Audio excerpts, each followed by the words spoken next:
절에서 4장 8절 말씀입니다. 제 성경에는 구약 930페이지에 있습니다. 오늘의 성경 말씀은 전도서 3장 16절에서 4장 8절까지 말씀입니다. 제 성경에는 구약 930페이지에 있습니다.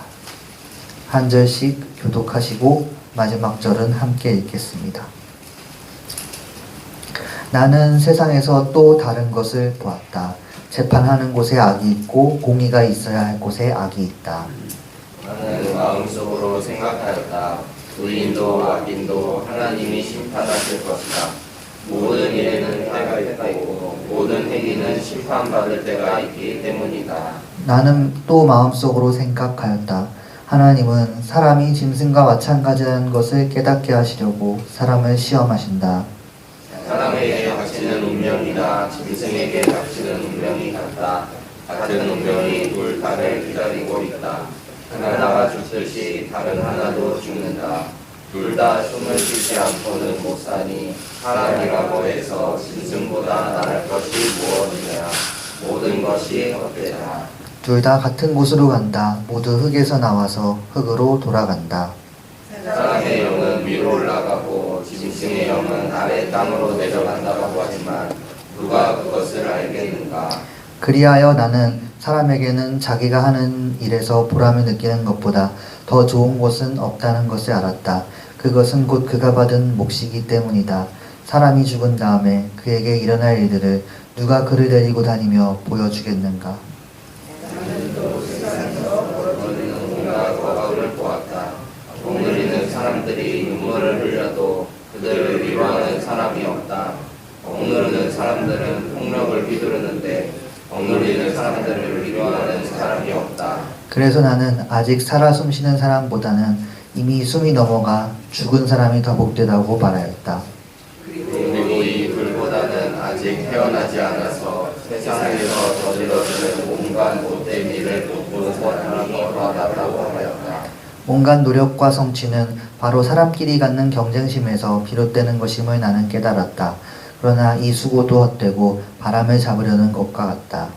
어리석은 사람은 팔짱을 끼고 앉아서 제 몸만 죽는다고 하지만 적게 가지고 편안한 것이 많이 가지려고 수고하며 바람을 잡는 것보다 낫다. 나는 세상에서 헛된 것을 또 보았다. 함께 읽겠습니다. 한 남자가 있다. 자식도 형제도 없이 혼자 산다.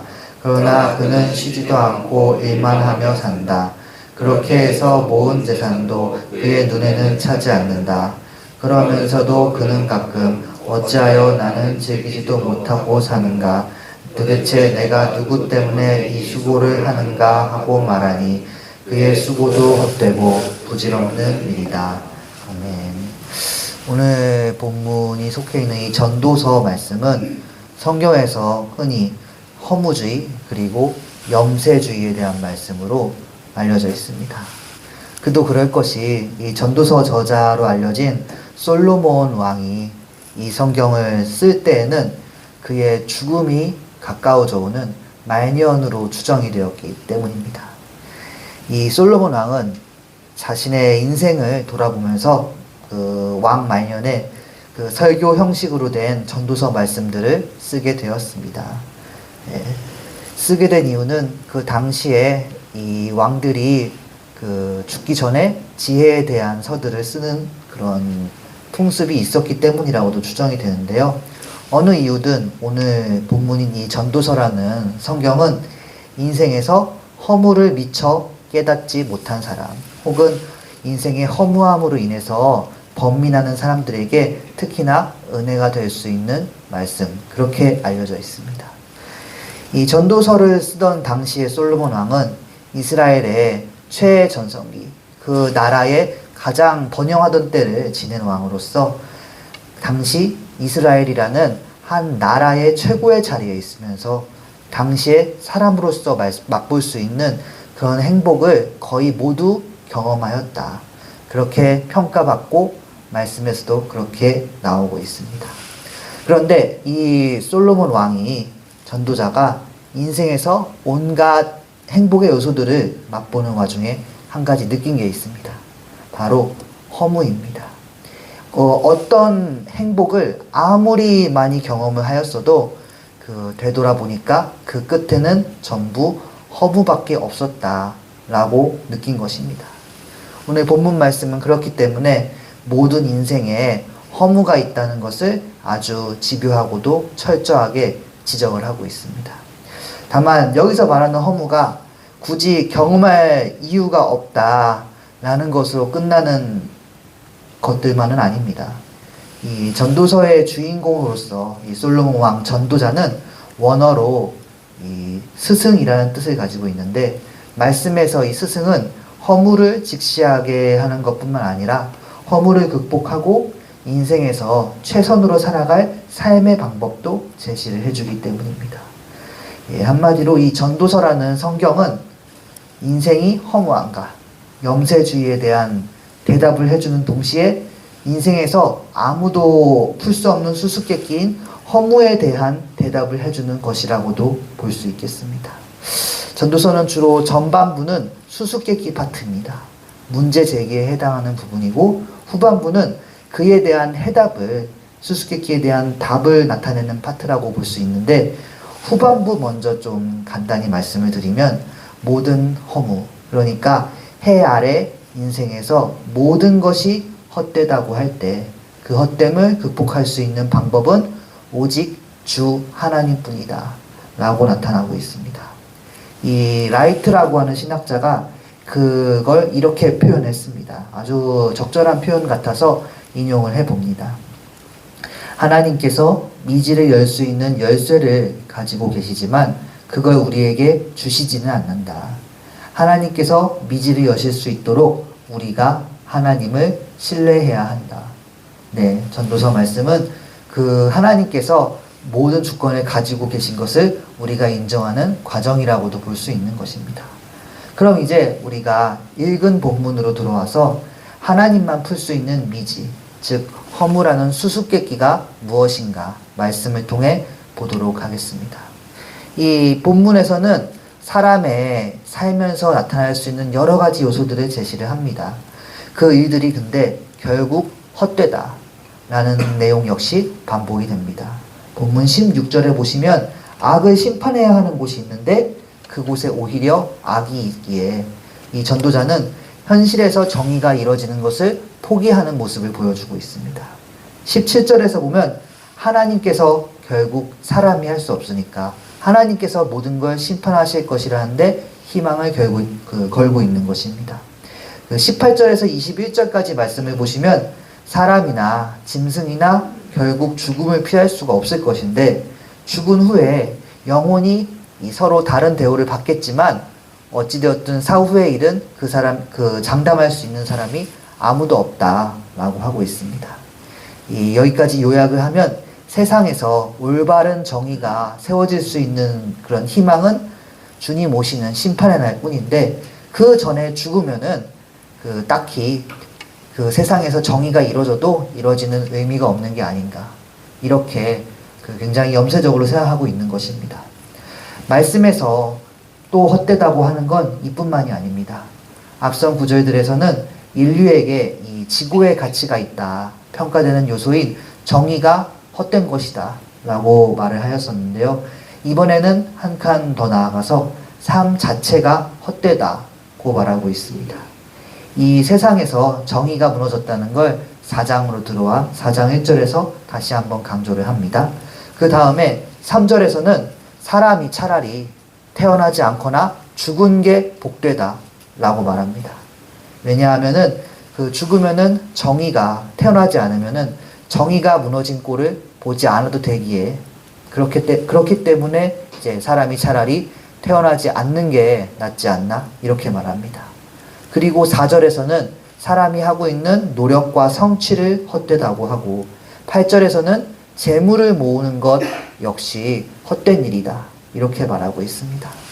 이 말씀들을 종합을 하면 사람이 세상에서 목표로 둘 만한 아주 중요한 두 가지 가치, 의롭게 사는 것과 노력하여 무언가를 성취하는 행위, 이 두 가지가 전부 헛되다는 것입니다. 이 정도면 이 이후 전도서와 이전의 전도서 말씀들을 보건대 인생에서 사람이 살아있는 것 자체가 헛되다고 이제 한 것과 같습니다. 그리고 이 전도서에서 말하는 이 세상 인생의 모든 것들이 허무하다고 하는 이유로 계속해서 제시되는 개념이 있습니다. 바로 죽음입니다. 죽음이 오늘 본문에서뿐만 아니라 전도서 전체적으로 이 전도자가 세상에 있는 모든 가치들이 허무하다 하는 이유로서 제시가 됩니다. 이 본문 이 3장 22절 하반절에 따르면 사람이 죽으면 어떤 가치를 가지고 살았던 간에 의미가 없다고 말하고 있는 것입니다. 그러니까 이 전도자 솔로몬은 세상에서 인간의 지혜로 파악할 수 있는 그 지구의 가치관과 소유에 대해서 정상의 자리에 섰습니다. 한마디로 더 이상 가질 것이 없을 가장 높은 자리에 섰었습니다. 그렇기 때문에 사람이 죽으면 그렇게 모든 걸 가진 자기 자신이라도 죽으면 그동안 쌓아왔던, 가지고 있던, 태어나면서부터 있는 자신에게 손에 쥐어져 있었던 모든 게 먼지처럼 사라질 것이다. 그거를 이 말년에 들어서 진심으로 느끼고 있었던 것입니다. 이 즈음에서 저는 한 가지 질문을 이 솔로몬에게 던져보고 싶습니다. 전도자에게. 바로 이 말년의 솔로몬 왕은 이제 어떻게 행복할 수 있는가입니다. 이 세상의 어떤 것도 말년의 솔로몬 왕을 만족시킬 수 없을 것입니다. 잠시 이 행복이 무엇인가에 대해 짚고 넘어가고자 합니다. 이 저명한 사회경제학자 제레미 리프킨이 행복에 대한 공식을 세웠습니다. 행복을 욕망분의 자산이라고 정의하고 있습니다. 굉장히 그럴듯한 이론이라 평가받고 있습니다. 이 이론에 따른다면 사람은 무언가를 많이 바랄수록 불행해집니다. 욕망이라는 분모가 있죠. 이 분모가 욕망이 커질수록 사람은 이 행복이라는 이 절대값에서 멀어지는 것입니다. 이 공식에 따르면 솔로몬 왕은 행복할 수가 없습니다. 솔로몬 왕이 가지고 있는 자산, 그러니까 분자는 어마어마하게 큽니다. 심지어 아내도 많고 셀 수 없을 만큼 많은 자식들과 재산들이 있고 하나님께 받은 지혜까지 충만합니다. 그 받은 지혜로 수없이 정의로운 일을 이루었고 이 세상에서 그 근방에서 가장 세계적으로 이 지혜로운 자라 평가를 받았습니다. 그런데 분모, 욕망, 바라는 것이 자산보다 훨씬 컸습니다. 솔로몬 왕은 재산과 지혜를 넘어서 그 다음 단계를 동경하였습니다. 바로 죽음의 극복을 원했던 것입니다. 만약 영원한 삶을 동경하는 이 마음을, 전도서에서 나타나는 그 마음을 계속 가진다면 솔로몬 왕은 가진 자산이 얼마나 되던 간에 계속 인생의 모든 것을 허무하게 느낄 것입니다. 엄청난 자산과 지혜와 가진 것들이 있지만 다 죽으니까 헛되다 라고 생각을 하면서 이 남은 인생을 행복하지 못한 사람으로 살게 될 것입니다. 여기서 오늘 말씀을 통해 알 수 있는 안 좋은 소식을 하나만 더하자면 우리 역시 이 솔로몬 왕과 같은 처지라는 것입니다. 우리의 그 욕망과 자산의 크기는 솔로몬 왕과 엄청나게 큰 차이가 있을 것입니다. 솔로몬 왕은 그 당시 정점에 올랐던 사람이니까요. 하지만 우리 역시 분모를 키우며 산다면, 무언가를 더 계속 욕망하면서 산다면 우리의 인생이 아무리 그 자산이 많더라도 이 행복과 점점 더 멀어질 것입니다. 더 이상 올라갈 수가 없을 정도로 내 욕망을 다 채울 정도로 자산이 많아진다면 행복할 수 있을까요? 이론적으로는 그렇겠지만 그에 대한 대답은 오늘 말씀에서 전도자가 말해주고 있습니다. 여러 번 말씀드렸다시피 전도자는 소유에 있어서 더 이상 바랄 것이 없도록 얻었고 지혜와 슬기에 있어서 국가적으로 인정을 받았지만 그 모든 거를 헛되다 할 만큼 큰 바람이 그 마음을 집어삼켜 버렸습니다. 욕망을 키우면서 행복을 바라는 것만큼 그렇게 어리석고 답이 없는 행위가 없습니다. 그렇기 때문에 전도자는 전도서 마지막에 이런 결론을 내립니다. 전도서 12장 1절과 7절에 공통으로 나오는 말씀이 있는데 제가 읽겠습니다. 내 창조주를 기억하여라. 전도자는 세상의 모든 걸 다 얻은 다음에 마지막에 이 얻고 싶은 것으로 죽음에서 벗어나려는 마음을 이제 가지게 되었는데 보니까 이 죽음의 극복을 해낼 길이 없었습니다. 그렇기 때문에 모든 게 허무해진 것입니다. 이 행복할 수 있는 유일한 방법으로 결론 내리는 것이 전도서 마지막에 바로 주 하나님을 기억하는 것이었습니다. 전도자의 이 사례가 우리에게도 동일하게 적용이 될 것입니다. 우리가 무언가를 끊임없이 욕망하고 얻어내서 행복 공식의 값을 키우려고 합니다. 그거 우리의 유전자적으로 내려오는 당연한 본능입니다. 그런데 우리가 그렇게 본능대로 살아갈수록 그런 길끝에 행복에서 멀어지는 것입니다.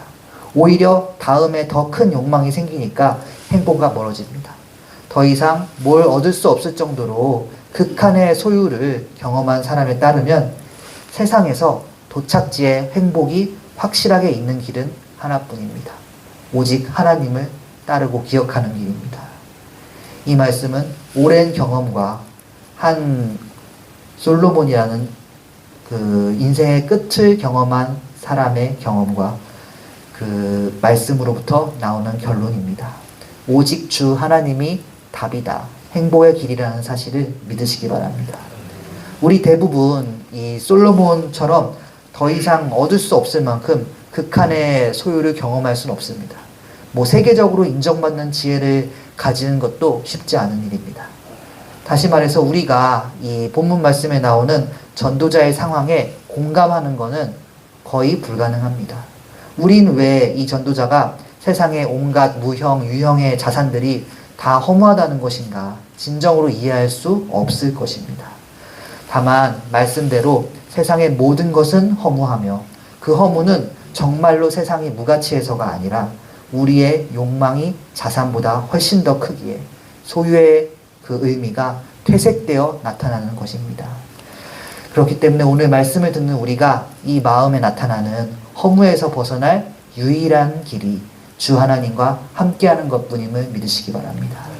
앞으로도 우리가 세상 많은 것들을 욕망하게 될 것입니다. 그게 비록 죽으면 쓰러지고 잊혀질 것들이라도 계속해서 가끔 집착하면서 살게 될 텐데요. 그 욕망의 끝에 다다르기 전에 우리가 하나님과 함께하는 길로 가시기 바랍니다. 세상 모든 것들을 가져본 사람이 성경을 통해서 우리에게 말하는 것입니다. 결국 하나님과 함께하는 것이 최고다 라고요. 그 말씀을 받아들이고 인생에서 하나님이라는 행복을 찾아가는 우리가 되길 주님의 이름으로 부탁을 드립니다. 기도하시겠습니다. 살아계신 우리 주 하나님, 이 죄인을 불쌍히 여기소서. 주님, 우리는 행복을 바라며 끊임없이 무언가를 욕망하지만 그 욕망으로 인해서 행복에서 멀어져 버리곤 합니다. 이 역설에서 벗어날 유일한 길이 소유도 아니고 성취도 아니고 많은 자식과 부흥도 아니며 오직 주 하나님을 기억하는 것뿐입니다. 모든 걸 가질 수 없다는 걸 알아 진정으로 허무와 허망이 찾아온 사람들에게 주님으로 극복하는 은혜를 허락하시옵소서. 세상에서 도착지에 행복이 있는 확실한 길로서 우리 주님을 따르게 하시옵소서. 오늘은 화요중보 기도회가 있습니다. 기도 가운데 인생 종극의 수수께끼인 허무를 직시하고 주님의 도움을 구하도록 허락하소서. 이번 주에 청소년부 수련회가 있습니다. 목요일에 출발하여 토요일에 돌아올 때까지 은혜가 충만한 수련회 되게 하여 주시옵소서. 우리의 시험을 이길 힘이 오직 주님께 나옴을 믿사오며 살아계신 예수님의 이름으로 기도드렸습니다. 아멘. 하늘에 계신 우리 아버지여, 이름이 거룩히 여김을 받으시오며 나라가 임하시오며 뜻이 하늘에서 이루어진 것 같이 땅에서도 이루어지이다. 오늘 우리에게 일용할 양식을 주시옵고 우리가 우리에게 죄 지은 자를 사하여 준 것 같이 우리 죄를 사하여 주시옵고 우리를 시험에 들게 하지 마시옵고 다만 악에서 구하시옵소서. 나라와 권세와 영광이 아버지께 영원히 있사옵나이다. 아멘.